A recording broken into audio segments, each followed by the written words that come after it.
hiavana malala ao amin'ny tompo ho an'izay rehetra voanjo tomasina ho aminareo rehetra ny fahasoavana sy ny fiadanana avy amin'Andriamanitra raintsika Jesosy Kristy tompo. Amen. Sotra ny tompo isika nahatratra izao alahady maraina izao. Androany alahady 9 Martsa 2024 dia alahady fahatelo ao anatin'ny kareny izay mbanjinantsika amin'ny roa hevitra manao hoe fionana manafaka araka ny tsoratra masina izay nalaina tao amin'ny Jaona 4:4-5 mivaky izao amin'ny anaran'ny tompo. Fa izay misotro ny rano izay meko azy dia tsy hahitahita intsony mandrakizay, fa ny rano izay meko azy dia horoa rano ao anatiny midoboka ny fiainana mandrakizay. Dia faly miarahaba atsika rehetra androany koa dia alahady fahatelo ao anatin'ny kareny sy alahady hitondrana manokana ary atsegovana ny vehivavy rehetra maneran-tany. Dia faly miarahaba atsika rehetra vehivavy rehetra ny tompony hanafely sy tanjaka ho atsika rehetra amin'ny didy izay sahantsika. Mitondra ny tenin'Andriamanitra antsika androany dia ny olona olgara miadalasoa. Nde isika isaotra sy iveran'Andriamanitra amin'ny famakiana ny Salamo 5:1 ka hatramin'ny 7. Amin'ny anaran'ny tompo, avy aoka isika ny tompo, aoka isika no fifaliana ho an'ny vatona amin'ny famonjenantsika, aoka keo anatrehany amin'ny fidirana isika, aoka no fifaliana ho azy amin'ny fidirana isika, fa Andriamanitra lehibe ary mpanjaka lehibe ambonin'Andriamanitra rehetra izy. Nomotana ny toerana lalina amin'ny tany ary azy ny tendrombohitra ary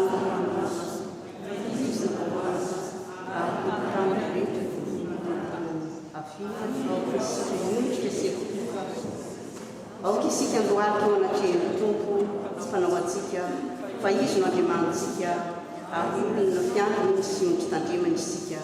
Amen.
Isoranay ianao ny tompo Andriamanitra io fa fototry ny sotontolo. Misaotra fa noho ny fahasoavanao dia tonga eto amin'ny tranonao zay amin'izao maraina vaovao izao. Misaotra tompo ny amin'izao andro ahatserovana ny vehivavy maneran-tany izao. Misaotra anao nametraka vehivavy ho fitahiana ao amin'ny fiainana amin'ny fiarahamonina ary eo amin'ny fiangonana dia taio sy nomeo fahasalamana ny tsirairay avy Andriamanitra ny vehivavy tsirairay avy ary mba hivavolombelony fitiavanao. Ankehitriny raha hanomboka izao fanompom-pivavahana izao izay dia mangataka ny fitarihan'ny fanahinao masina hamasino izay tsirairay avy mba ho tafahoana tanteraka aminao amin'ny alalan'ny teny, ny hira, ny vavaka sy ny hafatra izay horenesinay avy eo. Dia taio sy ateo feno izao fotoana izao mba voninahitra ao izay rehetra ataonay. Dia amin'ny anaranao Jesosy Kristy tomponay no angatahanay izany. Amen. Amen.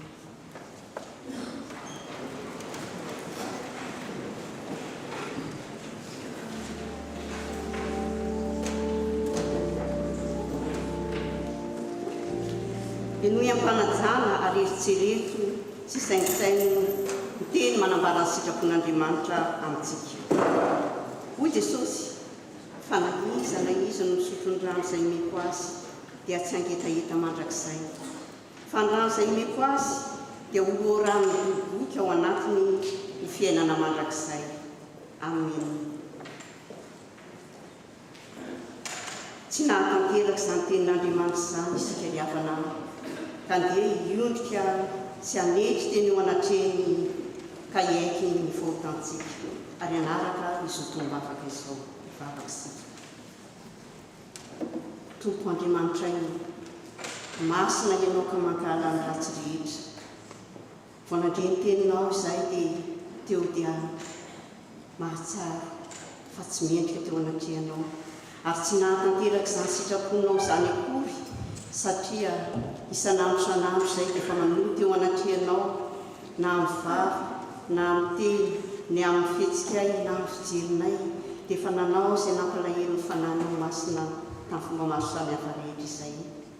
Ary matetika aza dia ny zavatra ara-nofo no mampangetahetanay izay tsy maharitra, izay mora simba, kanefa adioninay fa ianao Tompo no afaka manafaka anay sy afaka manome anay ny etahetan'ny fanahinay. Dia mandrafo aminay ary mamelany lokay amin'ny anaranao noho ny amin'ny anaran'i Jesosy Kristy zanakao izay mpamonjy sy mpanafitra anay no angatahanay izany. Amen. Ataontsika ny hira voalahatra 420 FFM 420. Amen.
fahotantsika sika dia matoky somary no izy ka mamela ny fahotantsika raiso am'mpifaliany zeo mpitsanganana riavana sy ampanantenana ny teny manambara ny famelan-keloka atoy atsika.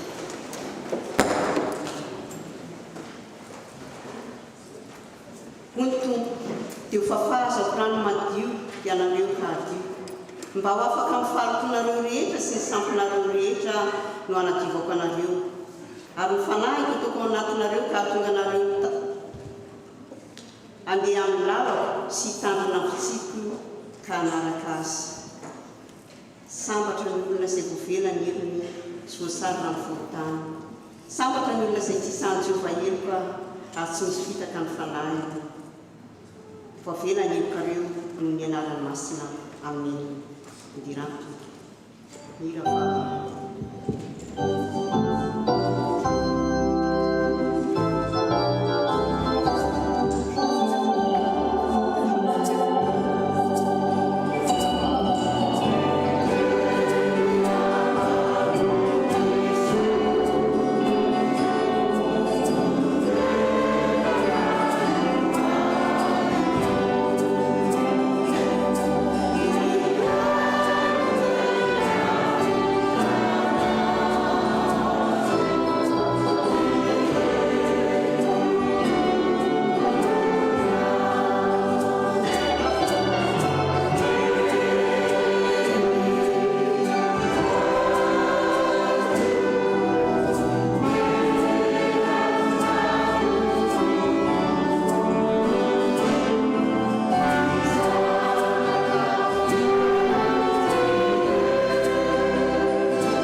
Amin. Afaka mipetraka. Zao dia tonga eo fotoana sy fotoanaty.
miankina ny seloana tenin'Andriamanitra dia ataontsika mila voalahatra FFPM 700.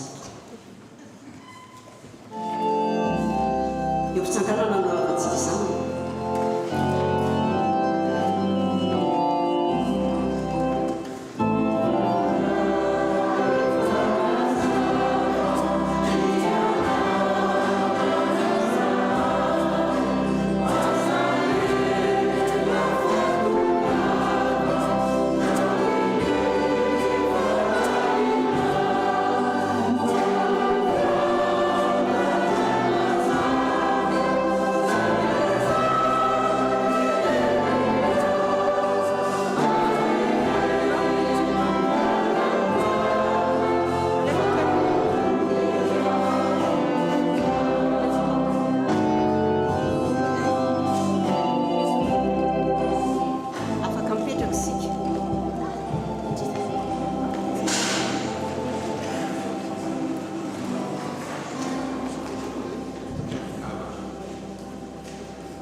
Aujourd'hui, pour écouter ta parole, que ton Esprit Saint soit en nous et avec nous pour nous donner la sagesse. Par ta parole, au nom de Jésus. Amen.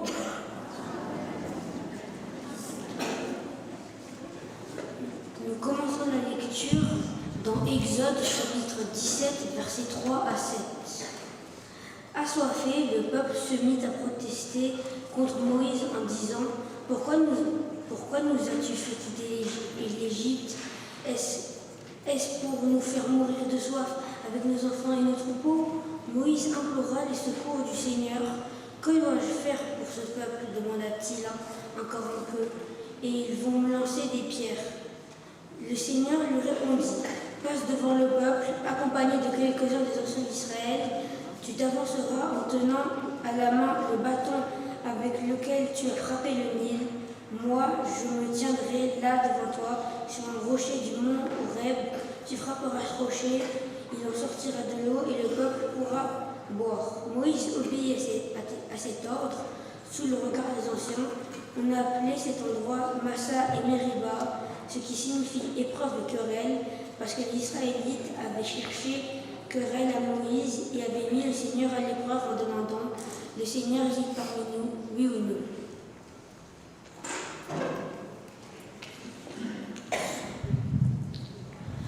Nous continuons la lecture dans Romains chapitre 5, versets 1 à 2 et versets 5 à 8. Au nom de Jésus. Ainsi, nous avons été rendus justes devant Dieu à cause de notre foi et nous sommes maintenant en paix avec lui par notre Seigneur Jésus-Christ. Par Jésus, nous avons pu, par la foi, avoir accès à la grâce de Dieu en laquelle nous demeurons fermement. Et ce qui nous réjouit, c'est l'espoir d'avoir part à la gloire de Dieu. Cette espérance ne nous déçoit pas, car Dieu a répandu son amour dans nos cœurs par le Saint-Esprit qu'il nous a donné. En effet, quand nous étions encore incapables de nous en sortir, le Christ est mort pour les pécheurs au moment fixé par Dieu. C'est difficilement qu'on accepterait de mourir pour un homme droit. Quelqu'un aurait peut-être le courage de mourir pour un homme de bien, mais Dieu nous a prouvé à quel point il nous aime. Le Christ est mort pour nous alors que nous étions encore pécheurs.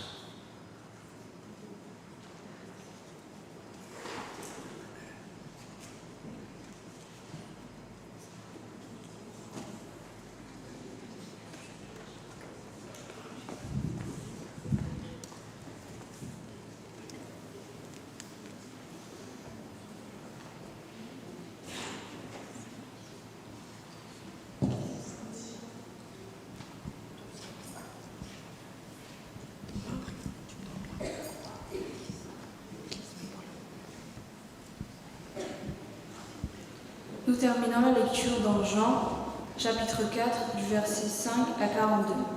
Il arrive près d'une ville de Samarie appelée Sichar. Elle est près du champ que Jacob a donné à son fils Joseph.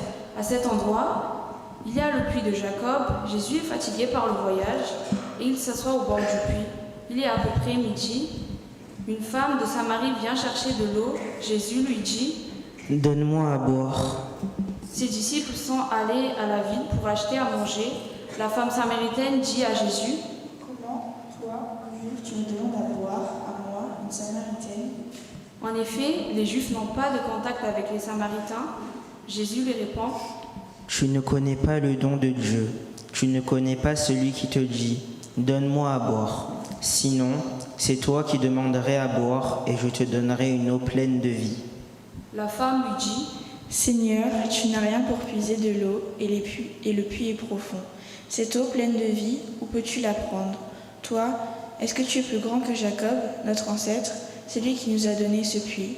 Et lui-même, avec ses fils et ses bêtes, il a bu l'eau de ce puits. » Jésus lui répond « Si quelqu'un boit de cette eau, il aura encore soif. Mais s'il boit l'eau que je lui donnerai, il n'aura plus jamais soif. Au contraire, l'eau que je lui donnerai deviendra en lui une source, et cette source donne la vie avec Dieu pour toujours. » La femme lui dit « Seigneur, donne-moi cette eau. Alors je n'aurai plus soif et je n'aurai plus besoin de venir puiser de l'eau ici. » Jésus lui dit « Va appeler ton mari et reviens ici. » La femme lui répond « Je n'ai pas de mari. » Jésus lui dit « Tu as raison de dire « Je n'ai pas de mari ».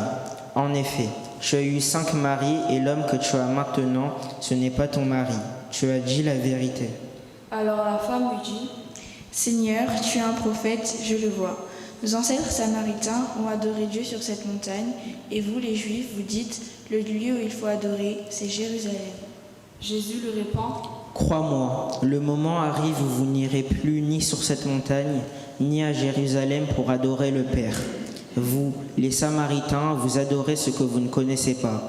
Nous, les Juifs, nous adorons ce que nous connaissons. En effet, le salut que Dieu donne vient des Juifs. Mais le moment arrive, et c'est maintenant où Dieu donne son esprit. Alors ceux qui adorent vraiment le Père vont l'adorer avec l'aide de l'Esprit Saint. Et comme le Fils l'a montré, oui, le Père cherche des gens qui l'adorent de cette façon. Ils doivent l'adorer avec l'aide de l'Esprit Saint, et comme le Fils l'a montré. » La femme dit à Jésus « Je sais que le Messie va venir, celui qu'on appelle Christ. Quand il viendra, il nous expliquera tout. » Jésus lui répond « Le Christ, c'est moi qui te parle. » À ce moment-là, ses disciples reviennent. Ils sont étonnés parce que Jésus parle avec une femme. Pourtant, personne ne lui demande « Qu'est-ce que tu veux ?» ou « Pourquoi est-ce que tu parles avec elle ?» Alors la femme laisse son récipient à cet endroit. Elle part à la ville et elle dit aux gens « Venez voir, j'ai rencontré un homme qui m'a dit tout ce que j'ai fait. C'est peut-être le Messie. » Les gens sortent de la ville et ils viennent voir Jésus. Pendant ce temps, les disciples de Jésus insistent « Maître, mange donc !»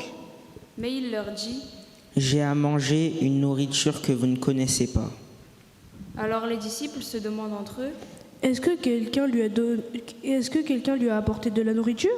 Jésus leur dit « Dieu m'a envoyé dans le monde. Ma nourriture, c'est de faire ce que Dieu veut et de réaliser jusqu'au bout le travail qu'il m'a donné. Vous-même vous dites, encore 4 mois et ce sera la récolte. Mais moi, je vous dis, levez les yeux et regardez les champs. Les épis sont déjà mûrs pour la récolte. Celui qui récolte reçoit déjà sa récompense et il rassemble tout pour vivre toujours avec Dieu. Alors celui qui sème et celui qui récolte sont joyeux tous les deux. En effet, il est bien vrai ce proverbe, quelqu'un sème, un autre récolte. Je vous ai envoyé à récolter là où vous n'avez pas travaillé. D'autres ont travaillé et vous profitez de leur fatigue. » Beaucoup de Samaritains de la ville de Sichar se mettent à croire en Jésus à cause des paroles de la femme. En effet, elle leur a affirmé « Cet homme m'a dit tout ce que j'ai fait. » Quand les gens arrivent auprès de Jésus, ils lui demandent « Reste chez nous. » Et pendant 2 jours, Jésus reste là. Alors les Samaritains sont encore plus nombreux à croire en lui, parce que c'est lui-même qui leur parle. Ils disent à la femme Maintenant, nous ne croyons plus seulement à cause de ce que tu as dit, mais nous l'avons entendu nous-mêmes et nous le savons, le Sauveur du monde, c'est vraiment lui. Amen.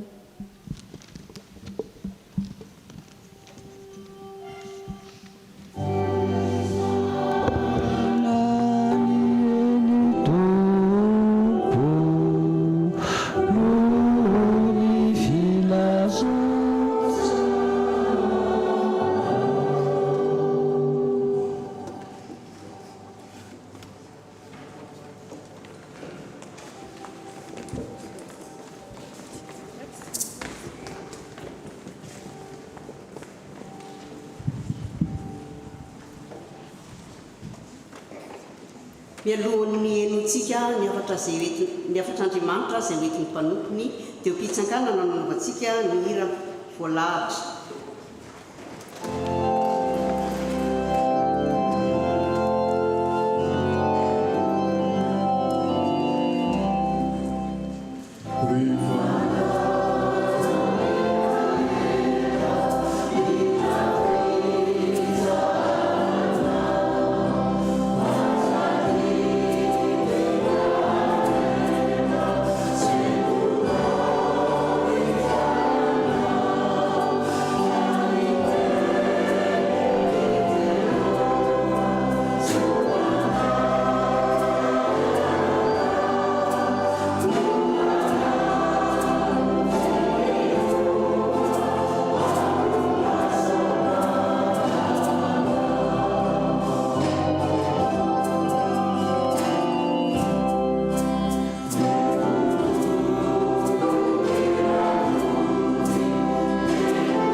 Misaotranao izahay Tompo Andriamanitra io, Andriamanitra ray zanaka fanahy masina. Misaotranao ny amin'izao fotoana izao izay omenao anay indray mba handrenesanay ny teninao satria dia te hiresaka aminay ianao, te hanafatrafatra anay ianao, te hanambara aminay ny fitiavanao ianao. Misaotranao izahay ankehitriny dia mangataka anao fanahy masina, feno ianao izahay, aoka tsisy horenay anio afa-tsy ny feonao ary tsisy ho voambary eto koa afa-tsy ny feo sy ny teny avy aminao irery ihany. Dia ianao hanamasina ny vavako ary hanendry ny lelako mba ho tena fitaovam-pahasoavana ho fantsim-pitahiana tokoa ho an'ny fiangonanao. Amin'ny anaranao Jesosy no angatana izany. Amen. Petraka isika tompoko.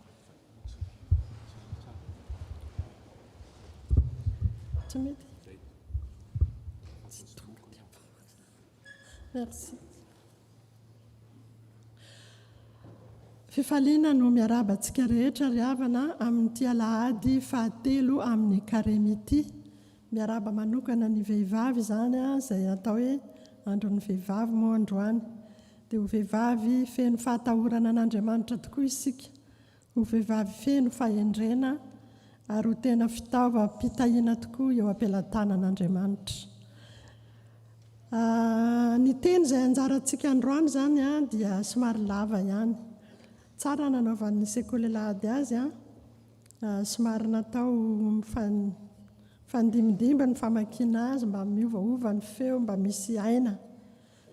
Dia io no jerentsika fa mialohan'izany rehefa miresaka rano velona moa izany ny resahana ato amin'ity filazantsara ny jaonina ity, resaka nataon'i Jesosy tamin'ny vehivavy samaritana iray. Fa inona ny voambara ao anatin'ilay texte roa kosa izay miaraka amin'izany dia ny Exodosy 7:10 ary ny Romanina 5:5.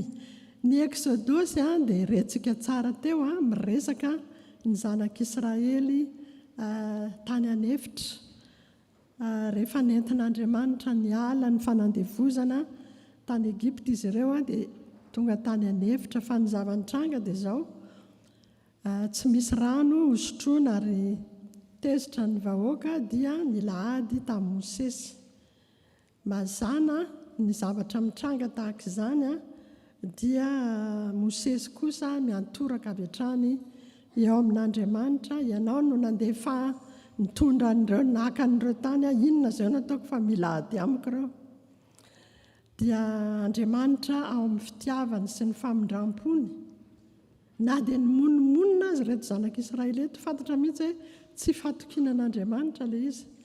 Dia tsy mampaninona Andriamanitra fa afaka miteny foana izy hoe ndana makeo amin'ny aram-bato dia izao, rehefa tonga eo ianao hijoro eo raiso ny tehinao dia kapohy ny vato dia hisy rano mivoaka eo. Izay ilay Andriamanitry Abrahama sy Isaka ary Jakoba izay mbola tompontsika ary ho tompontsika mandrakizay. Andriamanitra tsy toa mahefa ny zavatra rehetra ary mahalala izay ilain'ny zanany. Inona ny ambara ao amin'ny Romanina 5:5. Rehefa namaky ny Romanina 5:5 tsika, eo amin'ny 1 sy ny 2 zany no manazava tsara n'izay voambara. Nasange vakiako aminareo ilay izy, Romanina 5:5 andininy 1 sy 2 fotsiny no vakiako amin'ny anaran'i Jesosy.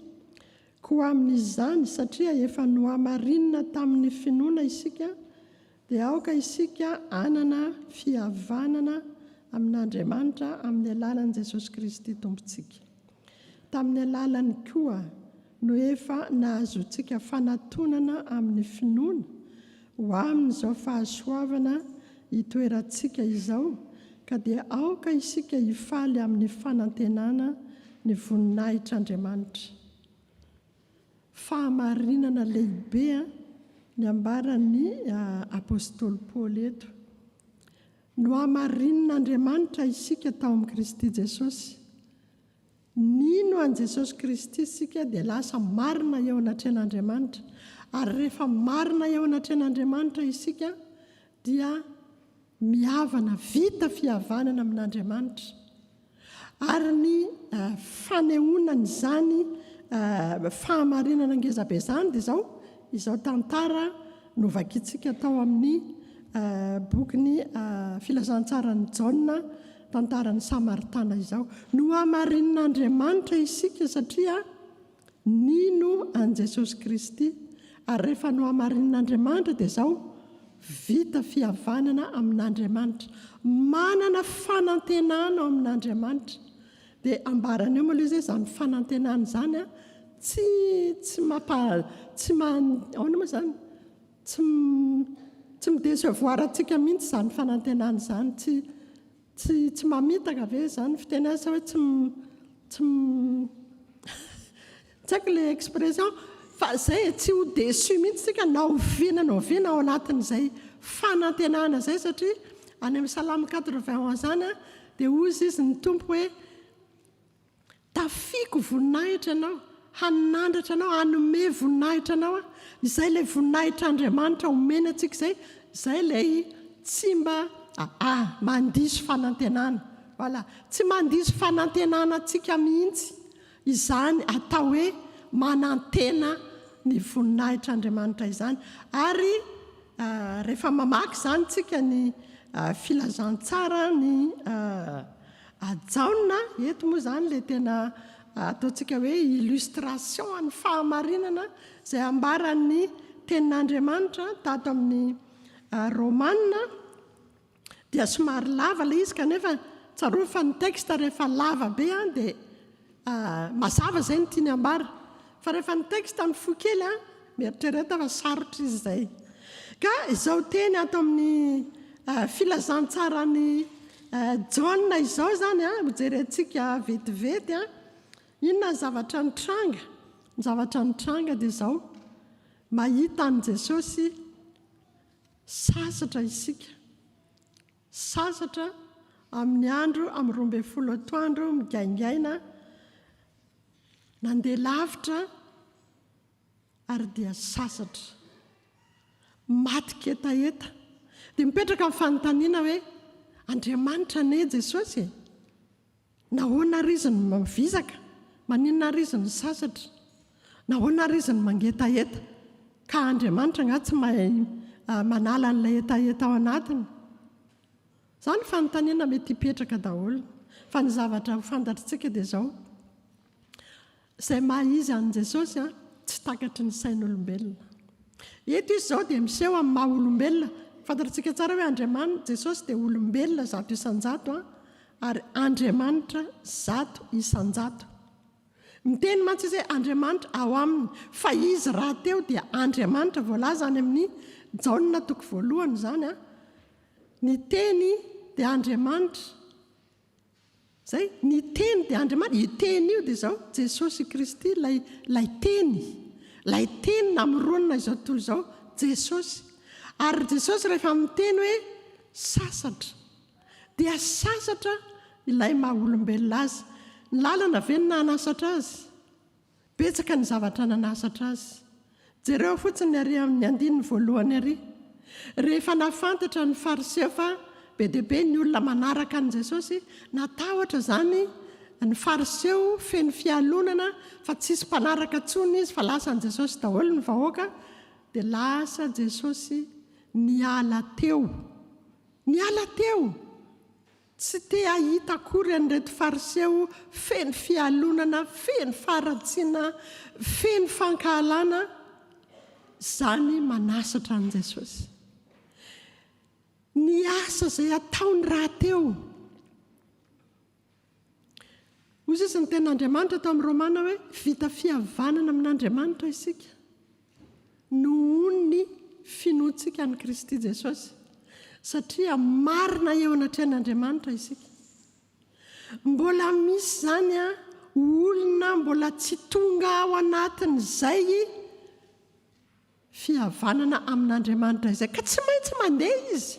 Izay ny amin'ny 4 amin'ny filazantsarany Marka, fa izy tsy maintsy mandeha any Samaria. Tsy maintsy. Satria nahoana? Misy fanahy ho vonjena ao. Ary dia mazava ho azy, sasatra izy dia nipetraka teo amin'ny fatsakana, miandry an'ilay ramatoa ho avy. Zay ane ilay izy rendez-vous ane io e. Ramatoa ny tsy mahalala. Andriamanitra efa miplanifie ny zavatra rehetra. Tonga ilay ramatoa avy any, io ny tena ohatran'ny hoe somary mampome. Dia hoy izy Jesosy, omeo aho hosotroko. Ahoana koa tia lehilahy jiosy? Fijery azy zany dia tena jiosy, fantatra ilay ramatoa. Ahoana tia lehilahy jiosy ity izay mangataka rano amiko nefa za vehivavy Samaritana? Voalohany indrindra ny jiosy lehilahy tsy miresaka amin'ny vehivavy, faharoa ny jiosy tsy mifampiraharaha amin'ny Samaritana. Fa satria nahoana?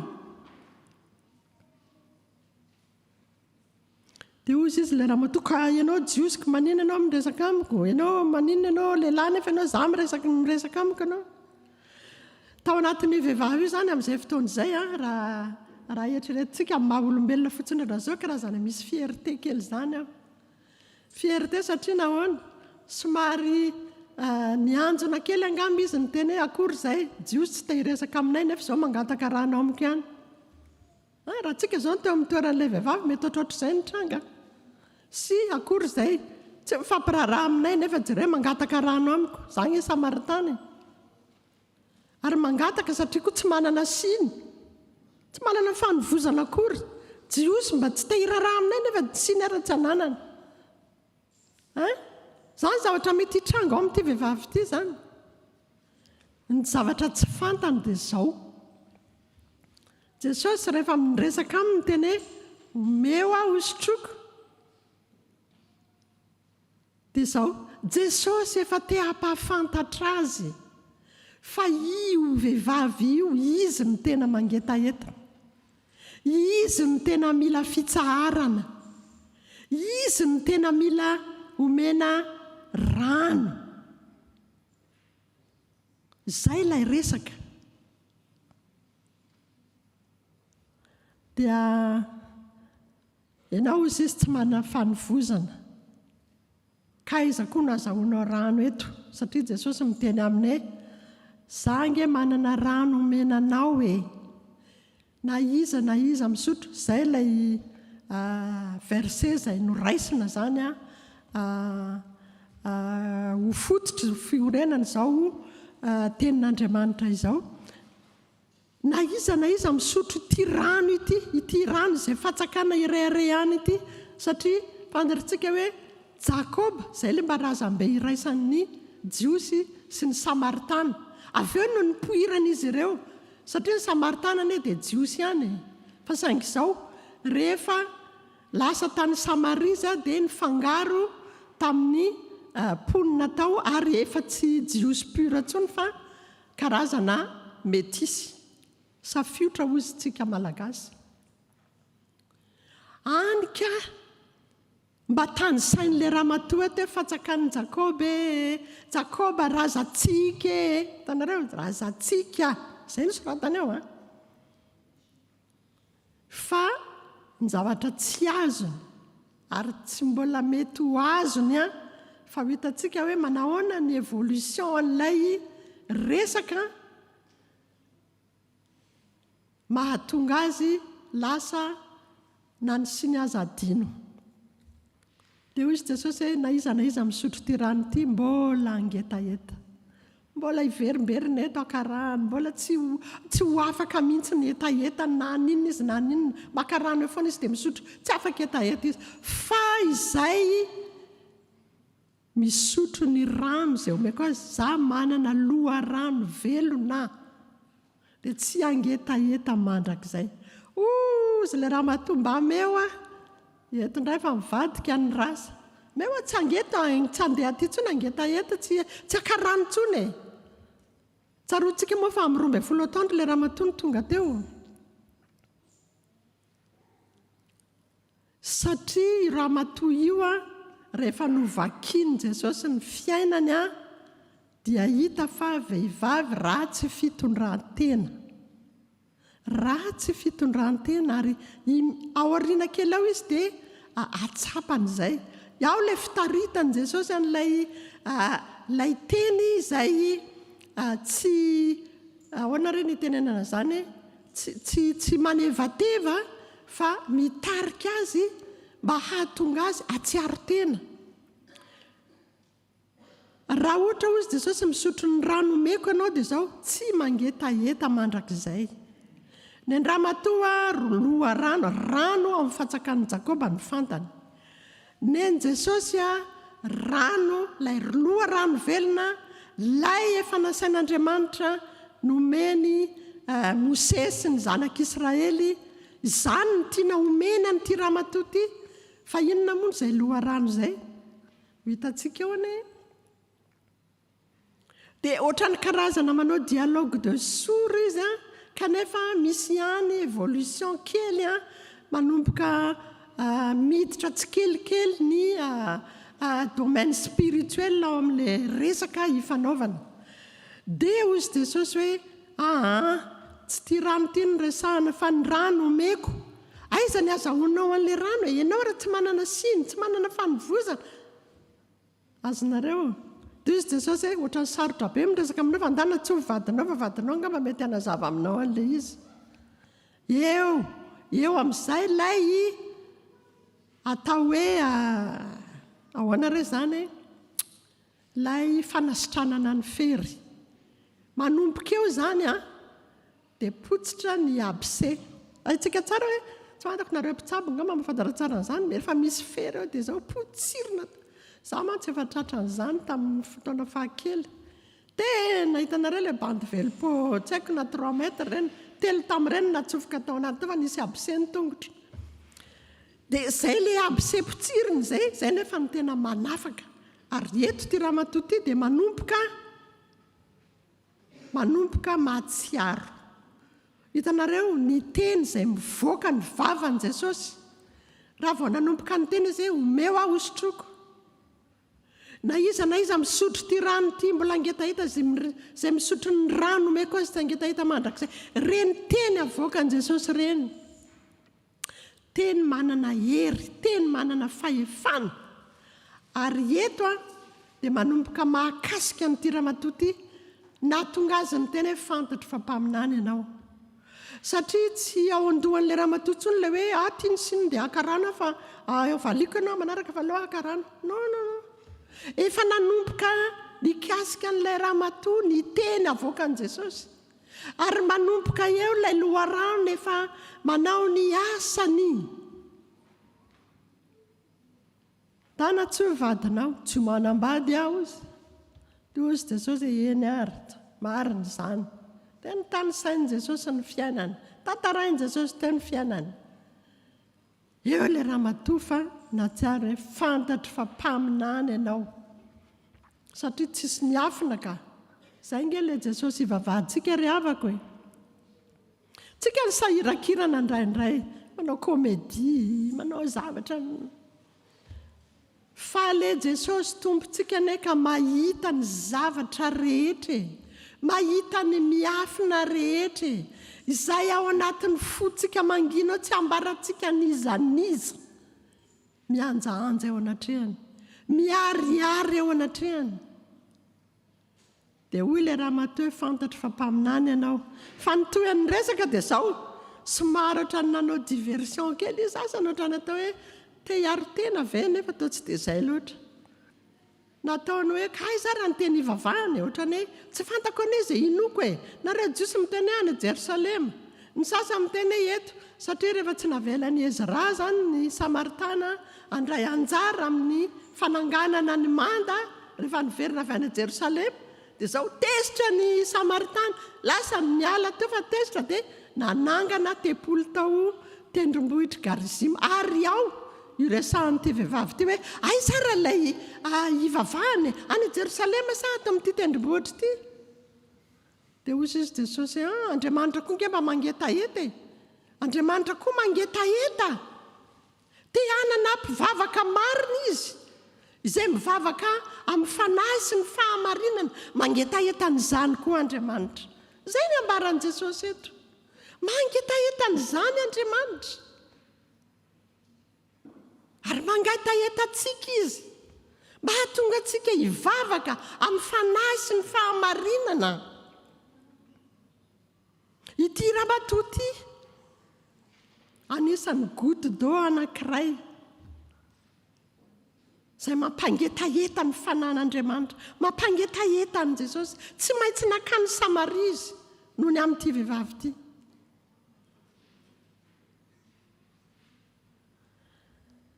rehefa nazava tamin'ity ramatoa ity ny resaka dia inona ny zavatra nataony fantatro fa ho avy ny Mesia ilay atao hoe Kristy izay ilaza amintsika ny zavatra rehetra za zany mba te hiteny hoe mba sambatra ity vehivavy ity ozy izy Jesosy hoe zaho izay miresaka aminao noho izy hitanareo hoe tsapanareo zany teny avoakan'i Jesosy zany izaho izay miresaka aminao noho izy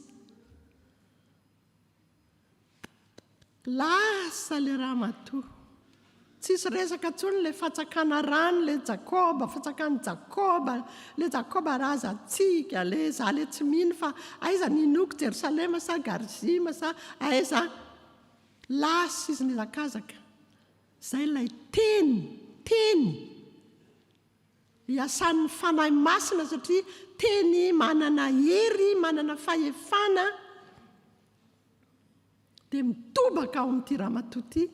Lasa izy nakany amin'ny mpiray tanàna, andao nareo, misy olona ao misy olona ao teneniny aho daholo ny zavatra nataoko, ny fiainako rehetra ny tena izaho angamba le Mesia.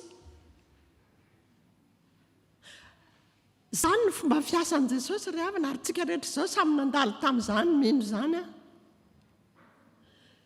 Dia ozy izy le olona ramatoa zany tamin'irety, le raha malangamy resaka tamiko tao lazainy ahy nataoko rehetra, tsy mba naneva-teva ahy izy tsy mba nanambany ahy izy tsy nanositosika ahy izy miteny amin'ny fitiavana.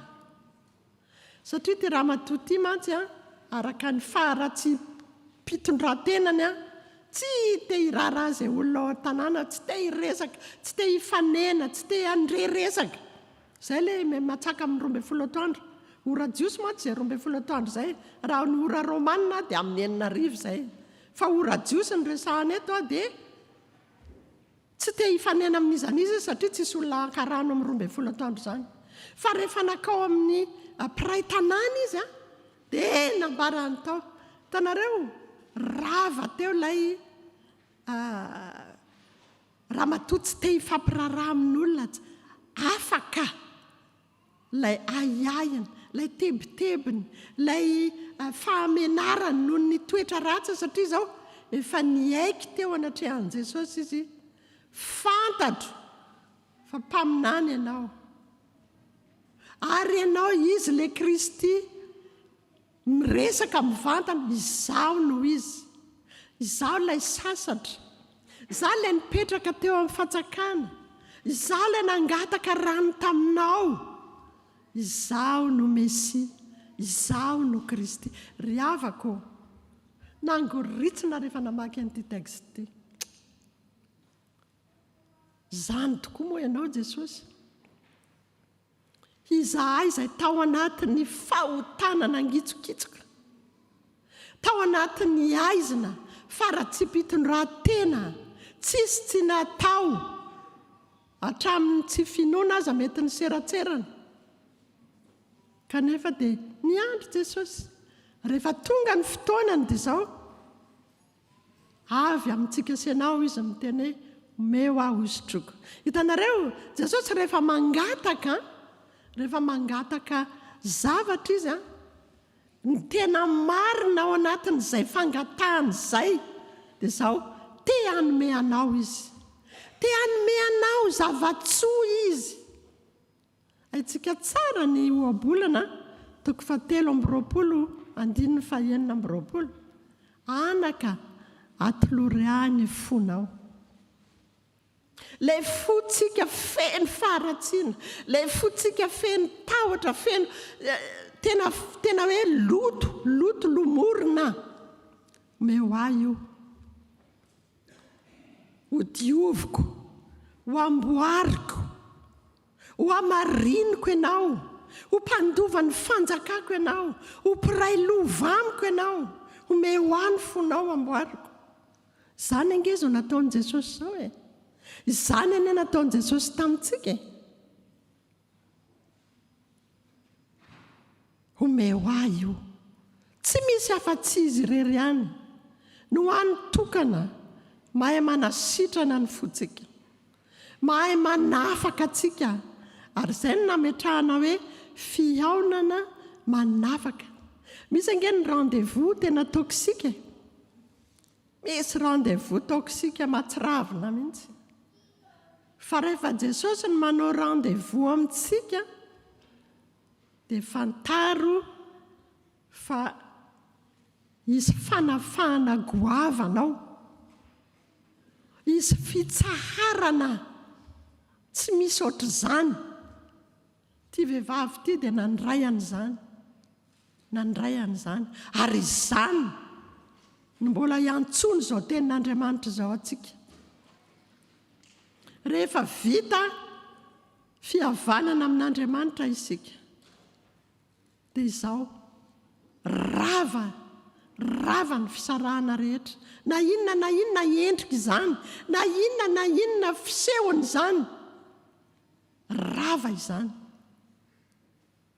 fa satria Andriamanitra mandray atsika ao amin'i Kristy ho zanany, ho mpandova, ho zanany malalany, omeny fanantenana ao amin'ny voninahiny. Avako, mbola misalasala ve ianao? Mbola be fanontaniana ve ianao? Mbola mangatakandro ve ianao? Teny aminao androany meteza miaraka amin'i Jesosy. Izany ny ataontsika, tazony Jesosy io. Ataovy miara-mandeha aminao mba ataovy miara-mandeha aminao Jesosy. Fa izao fitsaharana omeny Jesosy izao dia fitsaharana tsy manam-paharoa, ny fanamarinan'Andriamanitra dia mitondra ny fitahiana sesehena ho an'izay rehetra mino an'i Kristy Jesosy. Dia ho azy irery ny voninahitra hatramin'izao ka ho mandrakizay. Ary ho amintsika tsiraray avy ny fiadanany. Amen.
tonga eo fotoana izay anaovana ny fanekempontsika izay iresantsika amin'ny fiangonana maneran'ny tontolo fanekemponona lavana voalohany tsangana isika.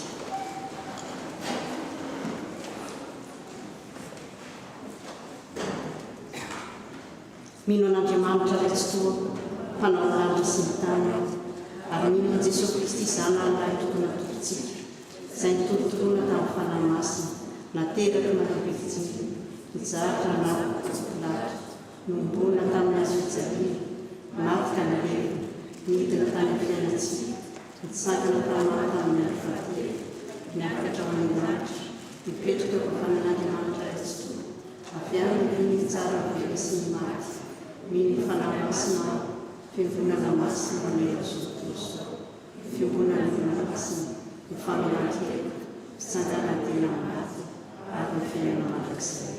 Amen. Afaka mipetraka amin'ny fiangonana. Izao dia tonga eo amin'ny fotoana filazana ny raharahan'ny fiangonantsika.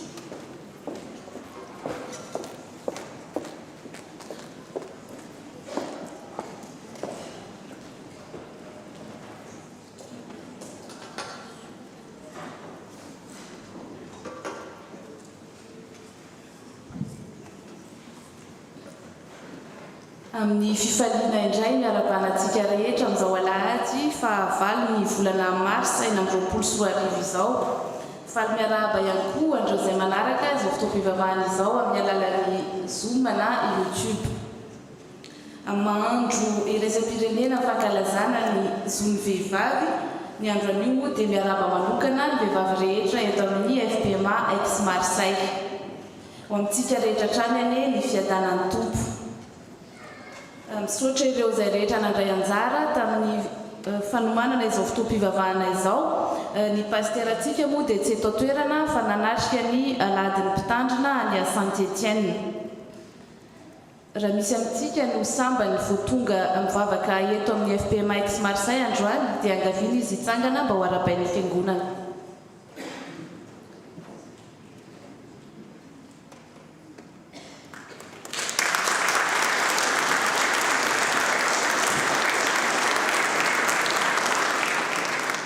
Miarahaba anareo tonga soa eto amin'ny FPMA ex Marseille faly izay mandray anareo. Dia raha toa nareo ka mandalo na hitoetra eto amin'ny faritra ex na Marseille dia aza misalasala miverina fa misy toerana voatokana ho anareo foana eto amin'ny fiangonana. Raha sitrakareo dia isy amin'ny ekipa accueil anatona anareo arian'izao fotoam-pivavahana izao aka ny coordonnées ahafahantsika mifandray. Raha toka sitrakareo mirary soa indrindra tompoko.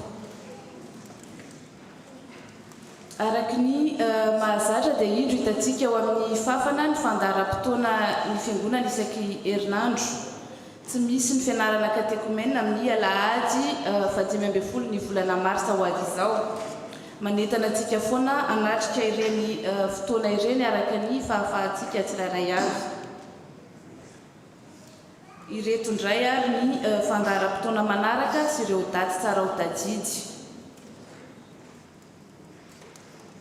Anio fahavalo volana marsa aorian'ny fotoam-pivavahana dia asaina isika hijanona hiaraka iombom-bavaka amin'ny FPMA rehetra amin'ny jeûne et prière.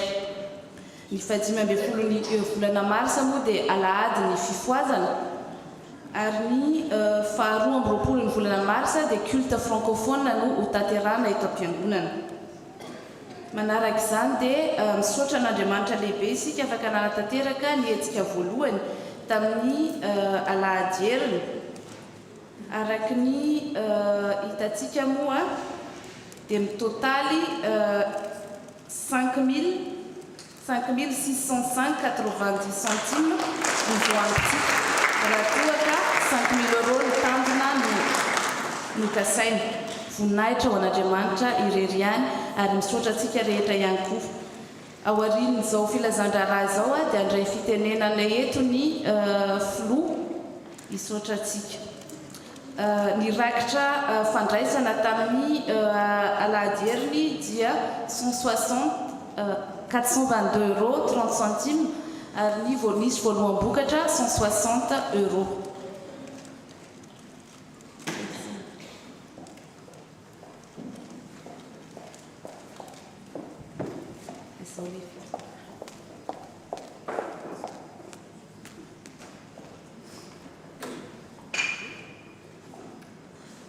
miaravantsika rehetra amin'ny anaran'ny tompo misaovan Jehova ny fanahy io ary aza misy adinoinao ny fitahian-drehetra.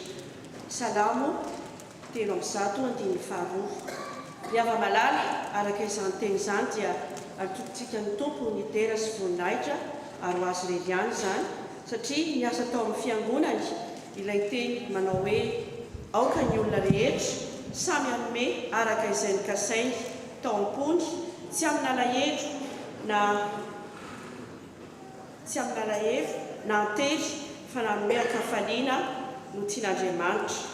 Koa isaorana amin'ny fofeny fankasitrahana no ny fandraisana anjaranareo tsirairay avy tamin'ny antso fanampiana ho an'ny fampandehanana ny fiangonana tamin'ny alahady lasa teo. Raha 5 000 € ny teti-bolan'ny tapahin'ny mpandray tamin'ny tapa-bolana lasa dia 5 605,90 centimes no natolontsika. Hita taratra amin'izany fa sarobidy amintsika tsirairay avy ny fampandehanana ny asan'ny fiangonana. Koa mankasitraka indrindra tompoko amin'ny fahavononany tsirairay. Ny tompo hitahy anareo tsirairay avy, izy ireny ihany koa no hitari-dalana antsika amin'ny fitantanana izany. Voninahitra ho an'Andriamanitra indrindra.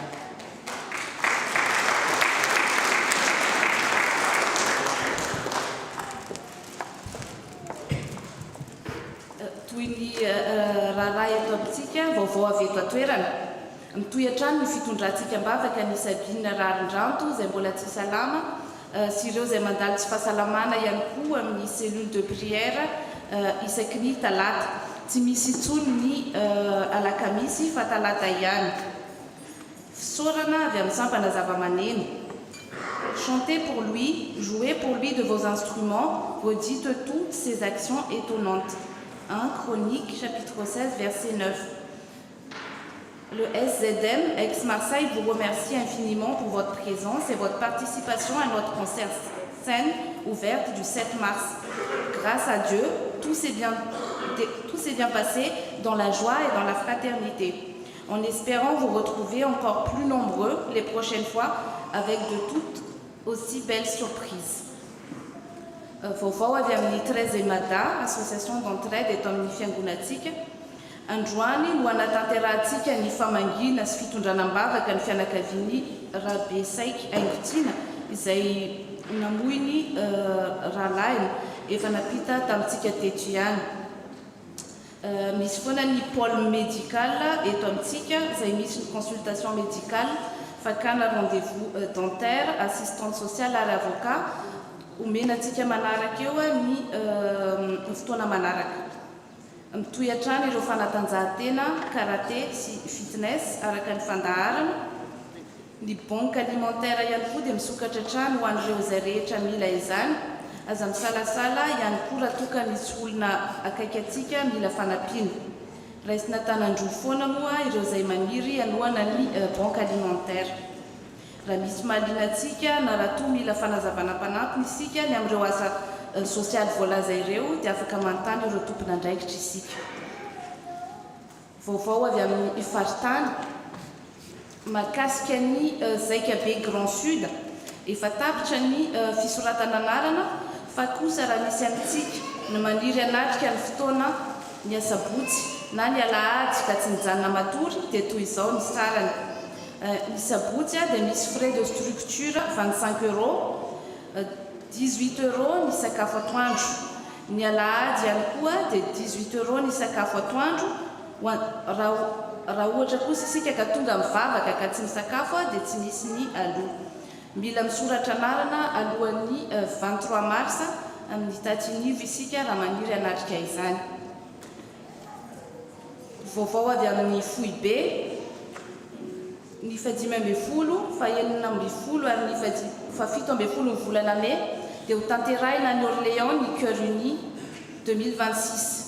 Ny sampana Amafi dia manao antsoa ho an'ny chorale ho tonga maro amin'ny fotoana io, misy ny fisoratana anarana. Ny eto amin'ny FPMA ex-Marseille dia amin'ny Yolande ary ny rova hitantsika eo amin'ny fafana ny laharana azahoana azy ireo. Mariana fa voafetra ny toerana.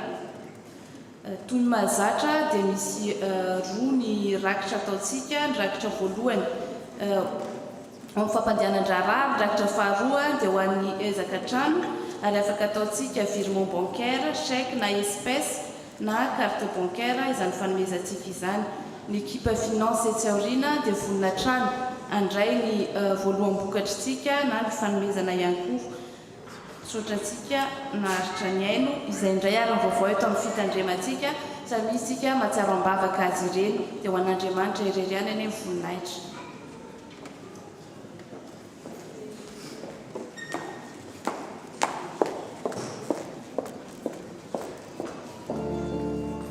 tonga eo fotoana anaovana resaka trano zany zao dia gavanana tokony tsara ihany.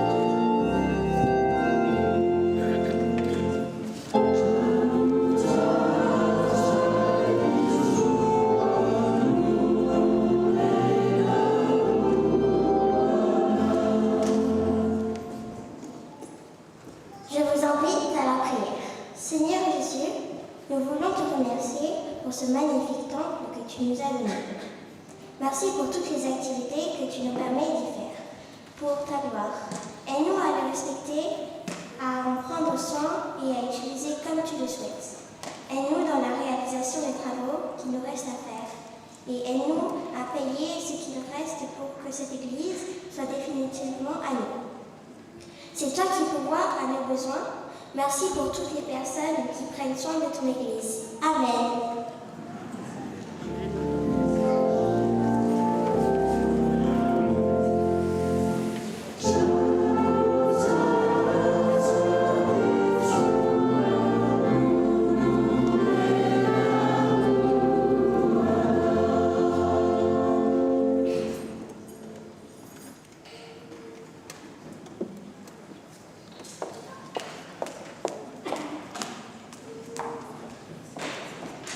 Isaontsika dia tonga eto amin'ny fotoana anatanterahana ny famangina ny fianakaviana rahabesaika eo angotiana na rando angatahana izy ireo androso eto anoloana ary isika komity kosa hiakatra ety sotra tokoka.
Akaiky ny manana fo mangorakoraka Jehova ary mamono izay torotoro fanahy. Efa fantatra fa mafy dia mafy ny fotoana toy izao ary na fahatsiarovana ireo fotoana mamy izay niarahana dia lasa mangirifefy tokoa. Izany teny izany anefa noentinay akahely anao sy anomenay ny fitiavana anao ary koa ampanantenanay aminao ny efa antoka izay nomeny Jehova ny momba ny fiainana mandrakizay, ary antoka izay nomeny koa momba ny antoka izay nomeny koa ny fahaizany manantony ny fo izay marary. Koa anasanao iaraka hivavaka Tompo Ray Masina, ray ny fampiononana, efa notsidinao ny mamponay tsirairay avy, ary fantatrao izay marary ao anatin'ny fonay. Fantatrao izay mangiry firehetra na dia izay miafina mangina ao anatinay azy. Ianao Jesosy ny fampiononana, ianao Jesosy no andeha hitsidika ny ao amponay ary anodidina anay anome fiononana. Ianao Jesosy koa nefa mampanantenanay ny fiainanao aminao izay ahitana fiadanam-po. Ary ianao Jesosy efa mampanantenanay koa ny fiainana mandrakizay. Jesosy eo, raha manana fotrotraka izahay Jesosy dia ianao no hanome hery. Raha malahelo izahay ao amponay dia ianao no encouragé. Ary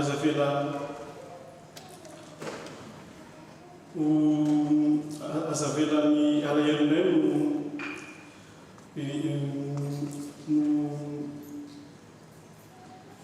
no renay mafindrindra ao amponay Jesosy, fa anao zany hivadika mba ho fatokisana mba ahazanay mijoro vavolombelona amin'ny zava-tsy rehetra izay nataonao. Misaotra Jesosy. Amen. Araka ny fomba fanaontsika malagasy tsy fanohatra amin'ny teny soratra masina dia misy foha-dranomasina izay atolotra ka angaviana izay efa niomana tamin'izany mba handroso.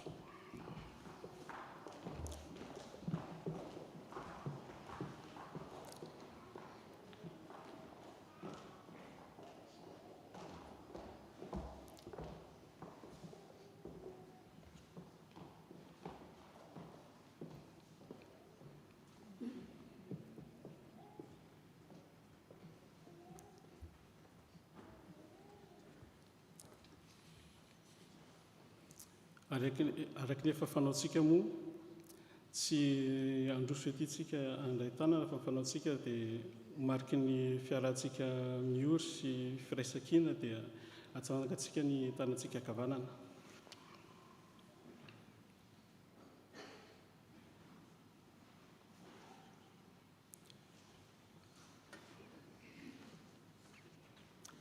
Afaka mipetraka daholo isika.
Tonga io fotoana izay fanaovana ny rakitra isika tsaroviavana fanomamiam-pifaliana ny tian'Andriamanitra.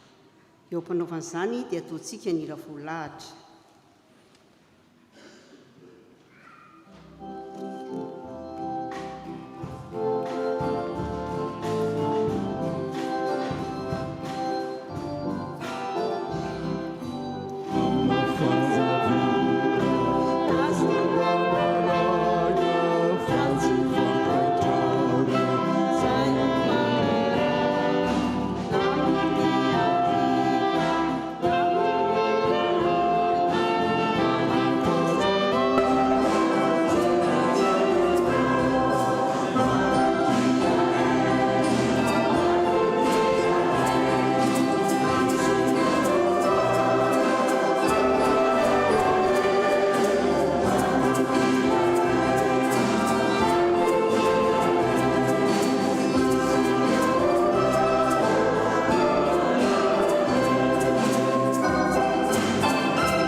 Mipetraka isika.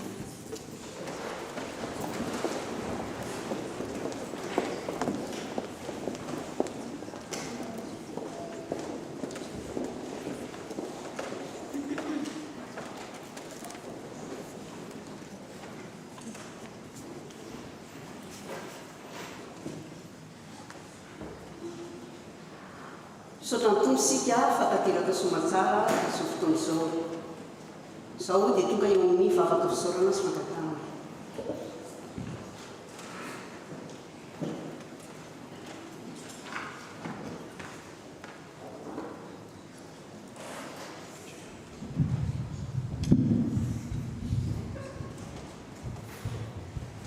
Nous prions. Seigneur Tout-Puissant, Créateur de la vie et source de tout amour, nous venons devant toi humblement pour confier nos vies respectives. Merci pour les parents et merci pour les moniteurs. Nous te louons pour leur santé, leur choix qu'ils apportent à notre existence. Donne-nous aux enfants, aux jeunes d'apprendre et acquérir les connaissances intellectuelles, humaines pour devenir des responsables de ce monde. Fortifie chaque paroissien dans leurs tâches quotidiennes, que leur travail soit respecté et reconnu de tous.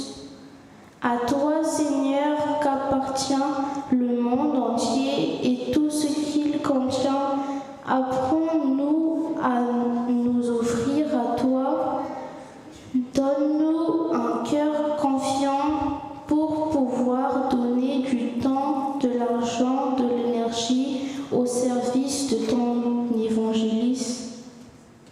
Tu nous as révélé que la mention est grande, mais peu d'ouvriers pour la rassembler et qu'il faut prier le Père pour qu'il envoie des serviteurs au chantier. Seigneur, envoie-nous des pasteurs selon ton Église. Soutiens les efforts chaque jour assemblés en attendant ton retour glorieux.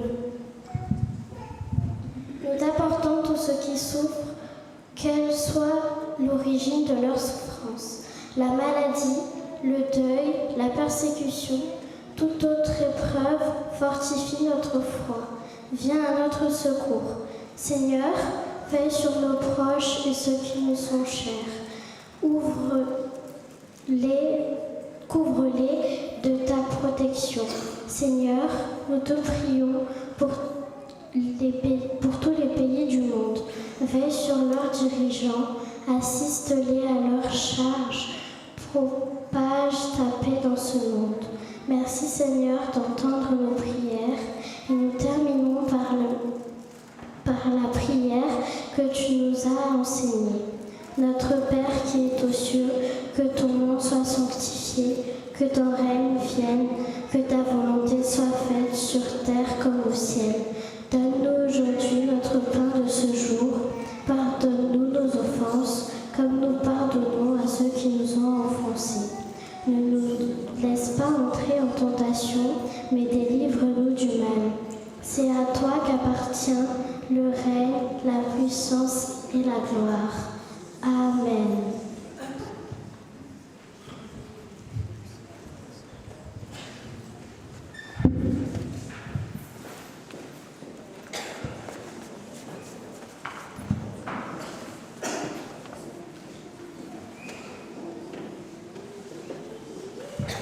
Mialohan'ny andraisantsika mitsodrano dia ataontsika eo mpitsanganana ny ravolahatra eo amin'ny fafana miara-mitsangana isika.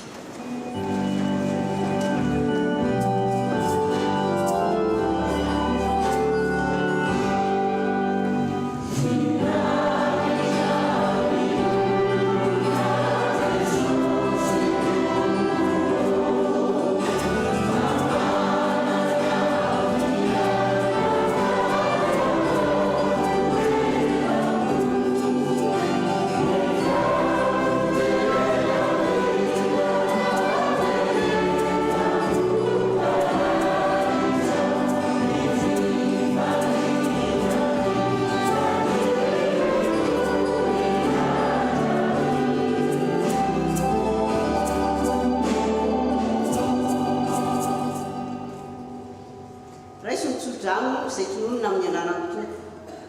Ary Andriamanitra ny fiadanana ne amasina anareo samy tanteraka ka arovana avokoa ny fanahinareo sy ny anareo ary ny tenanareo ho tanteraka ka tsy anatsiny amin'ny fiavian'i Jesosy Kristy tompontsika.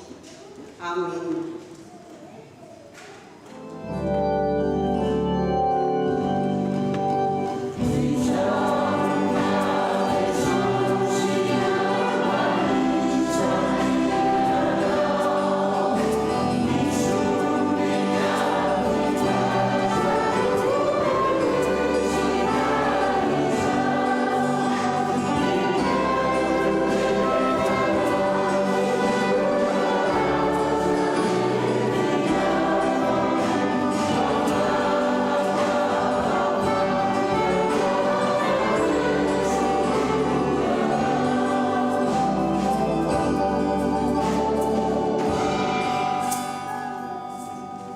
Voninahitra man'Andriamanitra ray zanaka ary fanahy masina izay hatramin'ny taloha indrindra ka ho mandrakizay. Amen. Mandehana amin'ny fiadanana ka manompo. Dia janontsika fa mitondra